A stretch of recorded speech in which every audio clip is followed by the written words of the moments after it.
Destroying 2 elder dragons saved countless lives. But it also created a devastating magical imbalance.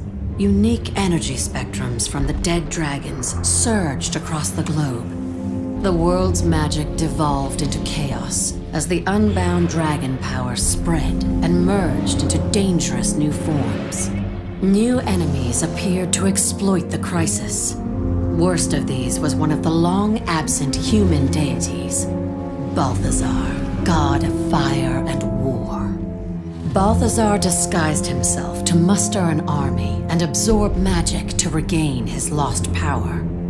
His first target was a bloodstone. Then he targeted the remaining elder dragons to harvest their energy, knowing full well the impact this would have on Tyria. Yet amid the chaos of unbound magic, a new ally also rose. A different kind of dragon was born. Aurene chose you as her champion. You set about preparing her to someday face the elder dragons together and restore balance to the world. But will she even get the chance? It seems Balthazar no longer cares about the world, or even those who once worshipped him. He claims to have been betrayed. Whatever his reasons, he must be stopped. Centuries ago, heroes rallied to the Crystal Desert to stand against a renegade god. Will you too now answer that call?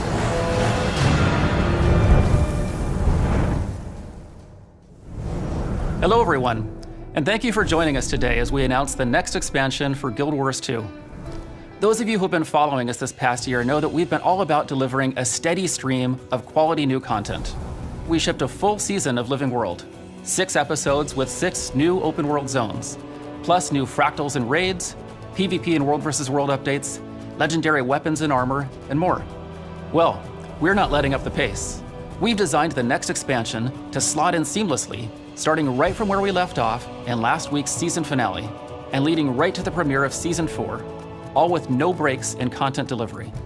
So today, as we announce the new expansion, keep in mind that this also kicks off another season of live content. Another cool thing about Guild Wars 2 expansions is that they're easy to get into. They don't invalidate existing rewards, they don't invalidate existing content. New players can join the game and enjoy the same content as everyone else. That's a big deal. So last time we announced an expansion, we talked about all the things we were doing to make that vision a reality. Reworking some game systems and adding new forms of character progression, things like that. But that's not what we're here to talk about today. This new expansion is all about content. At the end of the last expansion, we killed a second Elder Dragon. That victory saved the mortal races, but at a steep cost to the world. Into this chaos, a new adversary has come. We thought that the human gods had left Tyria, but one of them is walking among us. Balthazar, the god of fire and war. He's building his forces, and he seems hell-bent on killing elder dragons. If the gods really abandoned Tyria, why has one of them returned? Why did he disguise himself and absorb the power of a bloodstone? What's his plan? Today we'll reveal where we're going next with the story of Tyria. We'll travel to a long-lost land, and we'll introduce some fun new ways to play the game. Let's take a sneak peek.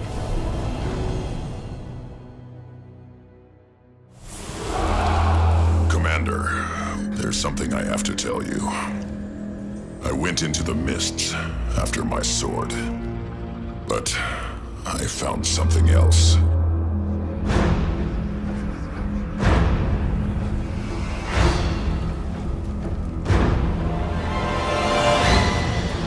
Refugees are pouring in from Alona. If he kills an Elder Dragon, Tyria will never recover.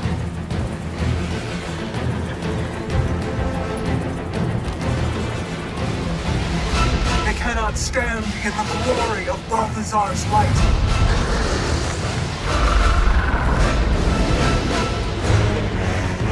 I will right this wrong. I just can't believe one of the gods gave up on us. They cannot escape my wrath. When I am done,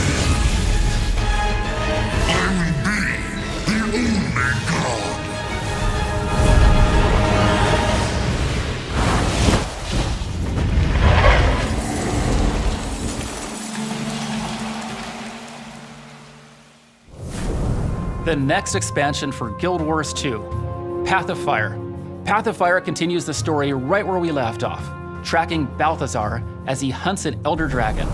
We're adventuring into the Crystal Desert for the first time since the original Guild Wars. This is the same Crystal Desert where the friendly dragon Glint once lived. The same Crystal Desert where humans once went to commune with their gods. It's been cut off from the outside world for 250 years, and now it's time to return. Path of Fire contains 5 new open world zones. They're huge. These are the largest zones we've ever shipped. And because there's so much land to cover, this is the perfect time to introduce mounts. The Raptor, the Springer, the Skimmer, and the Jackal. Each mount has its own unique movement ability, and you can use these abilities to explore every nook and cranny of the desert. We're also introducing 9 new elite specializations that will evolve your profession with all new tactics and combat abilities to master. These are the core features of Path of Fire. We'll talk a bit about each of these today, and then we'll tell you how and when you can play all this for yourself.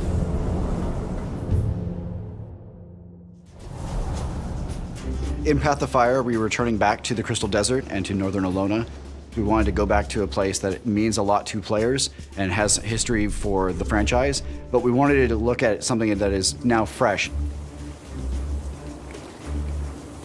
The last time we visited the Crystal Desert was in Guild Wars Nightfall. That was 250 years ago, so a lot has changed in that time. There are iconic locations and landmarks that will be very recognizable for players who are familiar with the Guild Wars franchise, but at the same time, we're building the lore and the story in such a way that if you weren't there for the beginning, it's absolutely fine. We're going to help bring you along for this ride. There's a crisis going on in Alona, in an area that we have not been back to in 250 years. Path of Fire starts with reports that Balthazar has been wreaking havoc in the desert. Balthazar is the human god of war and fire. Last we had heard that the gods had kind of stepped away from Tyria. Human players have been worshiping him since Guild Wars 1. But then he shows up and he's not benevolent, right? He has his own goals and he clearly doesn't care about who gets harmed in the way. Everyone in Alona has the exact same questions. Why are the gods walking amongst us? Does this mean the gods are coming back? We don't know what he hopes to achieve at this point, and that's what you and everyone in the region is trying to figure out. Palawa Joko has risen into power. He has brought with him an army of undead, and he has totally warped the culture that is there. The civilians believe that he is their rightful ruler. He is their rightful king. How is this region dealing with these crises? What different powers are taking advantage of the scenario? How are they trying to solve it? And how can you as the player try to help? It's already this volatile mix of different forces in the region. One of the first factions you're going to encounter are the Forged, Balthazar's army. Living armor created only to serve Balthazar. They're ruthless and they're just dedicated to achieving his goals. Another faction that you're going to be seeing is the Awakened, the army of the ruler of the land, Palawa Joko. Undead forces, they still have some remnants of memories. They're sentient, but they will do anything for their master. You've also got Kralkatork and the Branded. Mindless elemental stripped of their original self by Kralkatork's power. And of course, the player is being asked to, come do the hero thing. So the player needs to form a new coalition here in the desert. Path of Fire has a great combination of old friends and new, who all have very different perspectives on Balthazar. You've got your warriors like Ritlock, and you've got Casimir, and these people all get together to help the commander, the player. Path of Fire is going to bring 5 whole new maps to the game. 5 maps that are bigger than any map we've done before. We'll see things that have shifted the landscape and see things in a very unique way. So when people talk about deserts, they think sand, flat stretches, but that's not actually true, right? It's not just, one massive desert that we're exploring, it's all these different biomes coming together. The maps go tall, the maps go wide, the maps go under and around in places. We've really decided to bring exploration and discovery back to the forefront of Guild Wars 2. There's elements that make each map unique, but we've also got elements that kind of tie all the maps together. We're gonna have bounties now that players can hunt dangerous creatures that have been threatening the people of Alona, world events, bosses. With the mounts, of course, we're gonna have races, content both old and new to get players engaged. In Path of Fire, we really wanted to get back to the roots of what made Guild Wars 2 unique and fantastic. People who are playing through the main story will really enjoy both the depth and the breadth of experiences they are able to have. The interesting characters who, if they go just a little bit further, they'll run into. Massive maps that are fully explorable, freedom that we haven't necessarily seen as in-depth as when we launched with the original Guild Wars 2. There's some really cool surprises we're building in. I want them to find this world as exciting and interesting and complex as anything we've ever created. And I want them to feel like they have a place in it too.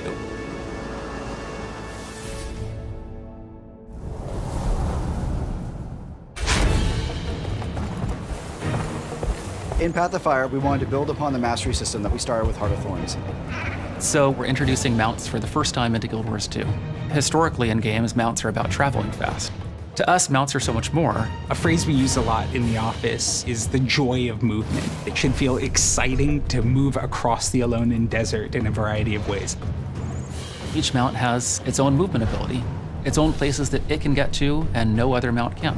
It really just kind of strengthens that feeling of exploration that we go for in our maps. Mounts are designed to be these companions that you have that are helping you traverse the world, but in addition to that, they're part of our mastery system. So it's additional horizontal progression.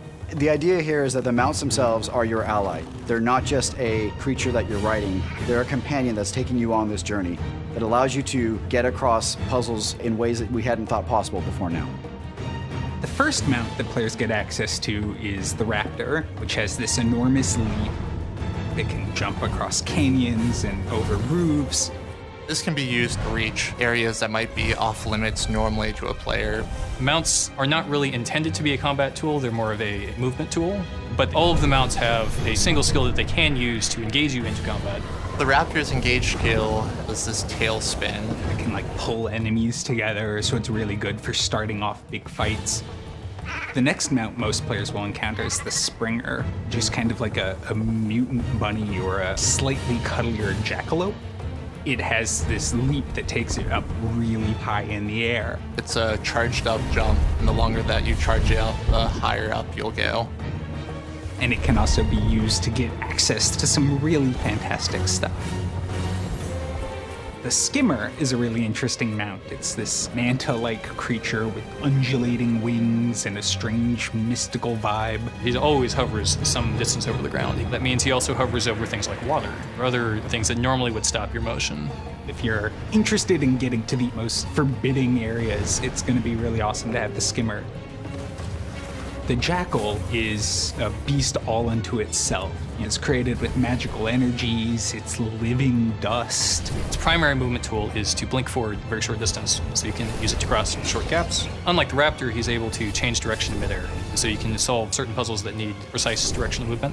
I think there'll be some really interesting things for players to do. Each mount is a tool. When you come to a space, there's different ways to get through the same places, different ways to approach.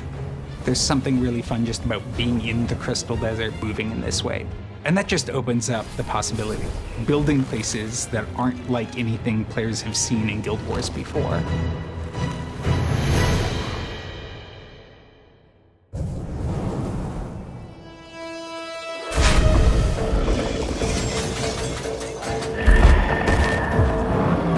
With Path of Fire, we're offering 9 new elite specializations, 1 for each of the classes. And the idea behind the specialization, it's another way to customize your playstyle. In a lot of ways, that gets back to what Guild Wars has been about from the beginning. Character progression doesn't just mean getting better, getting more powerful. Character progression means having new options, more things that I can do, more strategies that I can employ. What that means for the player is that they can experience the game in a lot of different ways. Path of Fire will present you with the options to play the profession that you've known and loved in a new fashion, and in doing so, shake the world up a bit. The Guardian Elite specialization is called the Firebrand. He specializes in burning his enemies and conjuring magical tomes that he can use to support his allies. They're the book nerd gone mad. They've got access to all these secret histories and these tomes that give them access to new skills really quickly. It's going to be giving up instant support for allies in favor of casted support. The benefits of Guardians taking the Firebrand are that you're going to have a lot more focused support available to you. The weapon that they're wielding is the axe, a very offensive, up-close and personal means of eradicating the enemy. You've been entrusted with these secrets, and you have to protect them with your life. One of the most interesting changes is the Necromancer, who gets the Scourge specialization. They're rejecting Palawa Joko and finding this kind of alternate approach to necromancy in the desert. So they're there to help protect the souls that Joko's trying to take control over. What the Necromancer is going to do is he's going to give up his Death Shroud, and instead he's going to place his life force onto the Earth and protect allies from those locations. He gets a lot more battlefield control and movement options that the regular Necromancer would not have. The Scourge gets the Torch as an offhand weapon, protecting their allies with it and lighting the way to, well, damnation for their enemies. The new elite specialization for the Thief is the Deadeye. They run with the rifle. The rifle gives them a lot more range. It lets them tackle certain problems from a distance that normally they'd have to face up front. They form a contract to take out a particular individual, and then they execute on that. The Deadeye would have me terrified, you know, that there's someone out there stalking me, waiting for me to make a mistake so they can take me down. They're mercenaries, they're assassins, they're trained hunters. Great to have on your side. Don't get them upset. The Mesmer specialization, the Mirage, focuses on being a very deceptive combatant in close melee range. They blend into basically whatever their surroundings are, camouflaging themselves so that you can't see them. And while they're doing this, they can strike at you from multiple directions. The other interesting thing about the Mirage is that it has a different dodge mechanic. They have a blur effect that allows attacks to pass through them rather than them moving out of the way of the attack. The idea that there are folks who now can manipulate the desert itself to kind of provide power to their illusions and phantasms, I think it's a really cool direction for the Mesmer to step in. So the warrior specialization is called the Spellbreaker, and I guess as the name implies, it's a warrior who kind of specializes in fighting magic users. These folks were members of the Sunspear Order, the chosen guardians of Alona. When their order was smashed, they picked up stopping powerful wizards was the best way to protect people. They wield daggers, and they have become so ridiculously focused at perceiving magic that now they're able to actually cut magic off of their foes. So they've got these incredibly powerful retaliatory abilities. They've got the ability to just stop skills from working in an area, strip the enemy's boons. You don't just challenge your enemy where they're weak, you challenge them where they're strong, and you make them back down.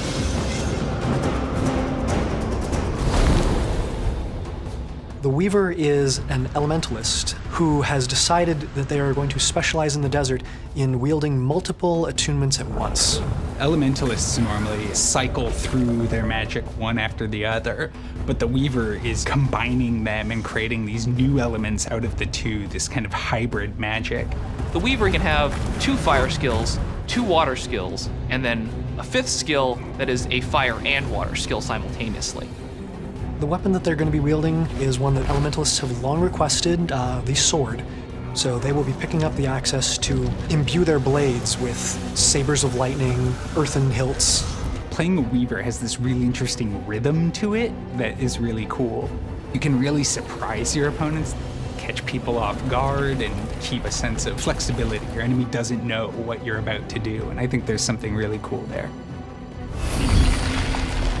The Soul Beast is our ranger specialization that allows rangers to combine their spirits with their pet. They become their bear, they become their devourer. They take on the essence of these animals and tear through opponents. They also gain access to the dagger as a main hand weapon. Now they can kind of, slice and dice with both components, crossing into close range, as well as crippling from a distance. It works really well with some of the new pets that we're adding for rangers in Alona. The Renegade is the elite specialization for the Revenant. This is a new legend that they get to channel, and the legend is of Kala's Scorchrazor, this renegade char. And she kind of bestows on the player her rebellious spirit that she used to overthrow the Flame Legion. And what this kind of manifests as is the ability to ambush opponents. You can summon members of her char warband to bolster your allies, or you can fire arrows into a portal into the mist that come out of a different portal behind the enemy. What's really exciting about the Renegade is the idea that standing up to powerful, intimidating foes because you know what's right and you know you'll win in the end. The Hollowsmith is the engineer's elite specialization. They take a very clean look at energy, light in particular, and find ways to bend it to enhance their strikes. He can have this kind of interesting multi-weapon playstyle. You can do an attack where you pull out a holographic hammer and you hit him with the hammer, and then you can pull out some holographic guns and you shoot them with the guns. In the process, they build up heat within themselves. If they stay too long in this kind of heated mode, they will eventually explode. The idea of bending light to be your weapon, I think, is really cool. Elite specializations are a really fun way for us to explore different ways to play the same character. They push the bounds of what they've done before. You get to choose how your character exists in the world, what they do, how they do it, and these elite specializations allow you another step in customizing the character to meet that end. And that is Path of Fire. It's a rich experience that will take you to the sands of the Crystal Desert, pit you against new foes, and change the way you fight and explore the world. An epic story, 5 immense new open world zones, mounts that allow you to move through Tyria in all new ways, and 9 new elite specializations. Plus, a brand new guild hall to unlock and call home. You can buy Path of Fire as a standalone expansion. You don't need to already own the base game or Heart of Thorns. And we're also offering a bundle deal with both expansions. Everything you need to know is at guildwars2.com. The final question is always, when can I play? Well, I have some good news. We'll be running a preview experience event next weekend. It's open to everyone, even if you're not already a Guild Wars 2 player. Just create a free account today to get ready for it. And after the preview event, you don't have long to wait. The gates to the Crystal Desert open in less than 2 months. Path of Fire launches September 22nd. We truly couldn't be more excited to share with you what we've been creating with Path of Fire. As always, it's you, the fans, who make all this possible. Thanks again for your support and for being an integral part of Guild Wars 2. We'll see you in the Crystal Desert.